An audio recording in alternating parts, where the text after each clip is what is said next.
Starboy and 2hollis are two prominent artists in the underground that make EDM music and respectively have a similar sound. Many people are now becoming aware that there's a tension between the two, and we're here to figure out why that is. Starboy is a record producer from Amsterdam. He worked his way up the industry by producing songs for artists like Lil Uzi, Ken Carson, and Playboy Cardi. After he graduated high school, he decided to move to Tokyo, and that was where he met other producers like Gabe, and that was also where he got the Kirby tatted on his face, which is a crazy fact. 2hollis was born in Chicago, but ended up moving to LA when he was around 10 years old. His mother had a PR agency that worked with major artists such as Skrillex, The Weeknd, and J. Cole. So from a very young age, he was exposed to music and he gravitated towards EDM music and later started to make his own music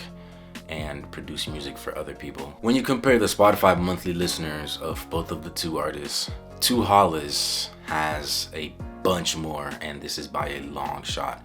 But when we're comparing influence, Starboy wins in that realm just because since he was one of the producers that helped to curate Opium's modern sound, he had a bunch of influence within that niche community. On top of when you look at his producer credits, he's just loaded with a bunch of other industry artists, so that alone mixed in with what he's done with Opium helps to cement his influence in the game. From my research, I found out that Starboy and 2hollis both followed each other at a certain point of time, up until the point where Starboy copied one of 2hollis's music video, and 2hollis felt offended that a individual with more influence basically bit his sound, bit his music video, and essentially biting his swag. Prior to this event, I feel like both guys had mutual respect for each other, but once the other person decided to bite the other person's swag,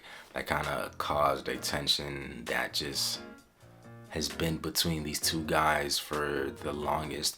Fast forward to today, they're dragging other artists into this crossfire. Ken Carson invited 2hollis to go on tour with him, and Starboy, on the other hand, isn't clearing one of Destroy Lonely's song. It's a whole mess that's just getting other people in the crossfire. It kind of sucks to see because these two artists would make a killer song if they were to eventually squash their beef. Us fans are waiting for that day to come. They seem to be on the total opposites of the totem pole. Starboy's working with Yeet right now, and Yeet has beef with Opium, so that kind of gives us a little insight on why Starboy has gravitated away from the guys that he basically came up with.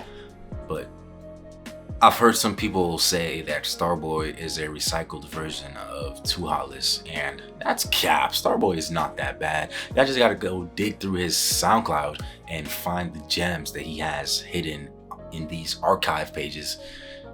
2hollis, yeah, he's good. They're both good. That's my point. They're both good. You just gotta find the right song. I can completely understand why 2hollis is pretty mad and has let this conflict just weigh him down, but he needs to put this aside. He needs to put his ego away, and he needs to just create good music. He doesn't need to allow the conflict with Opium and Starboy mess up the music that he could eventually, the music that both of them could make together. Not even gonna lie, these two are grown men acting like women.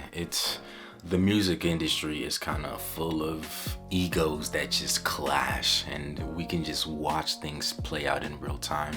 But if y'all think this argument is stupid, leave your thoughts in the comment, and we'll just have to watch and see how things play out. See ya.